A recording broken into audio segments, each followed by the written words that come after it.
Good morning, everyone. Today's Bible story happened at Passover time. Now, Passover was a special celebration that God's people used to travel from all around into Jerusalem city to celebrate and have a feast together to thank God for saving them. And our story today starts with Jesus and his special friends called the disciples walking into Jerusalem, getting ready to celebrate the Passover feast. Oh, now the roads back then were not nice, clean ones like our pavements, but they were full of mud and dirt and soil and sand. Oh, and because they didn't drive cars back then, they travelled on donkeys and camels. The streets were also covered in stinky donkey poo, which basically meant whenever you walked anywhere, your feet were absolutely filthy. So here come Jesus and his disciples to Jerusalem. They'll get there. Now, for those of you that can't count, I'm sorry, there aren't quite 12 here. I think I might have lost a few down the sofa. But by the time they arrived in Jerusalem, Jesus and his friends all had very mucky feet. And back in those days, before you entered somebody's home, you had to wash all that muck off your feet so that you didn't drag it into the house.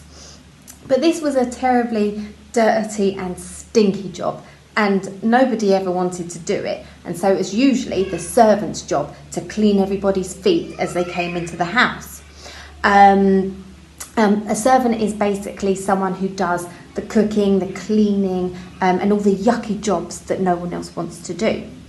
And so here Jesus arrives at a blue house where he's going to have his Passover meal with his friends. And they all go into the house. But this house doesn't have a servant in it. It doesn't have someone to do the cooking and the cleaning and all the messy jobs.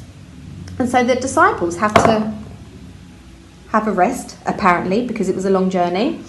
The disciples have to prepare their own Passover meal. And when the food was all cooked, everybody sat down to eat, but they still had dirty, messy feet because no one had cleaned them yet. So here they are inside, having their lovely meal. And during the meal, Jesus gets up and he ties a cloth around his tummy and he gets a bowl and fills it with water. What's he all doing? His disciples thought.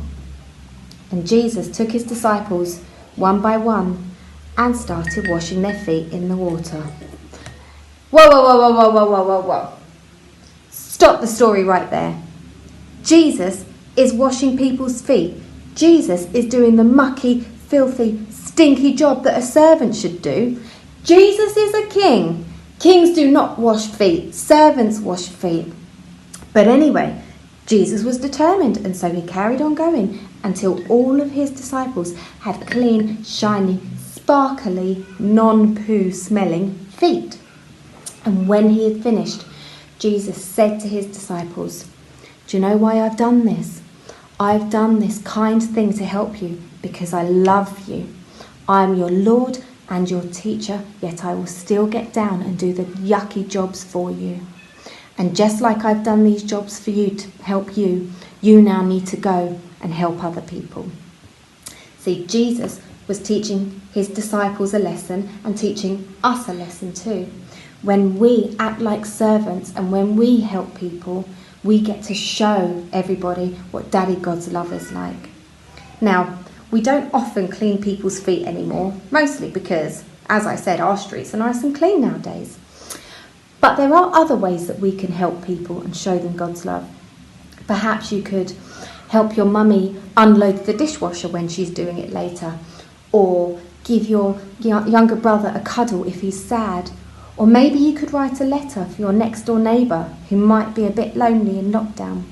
There are lots of ways that we can serve other people. So remember, Jesus acted like a servant and helped his disciples even though he was a king, to show his disciples Daddy God's love.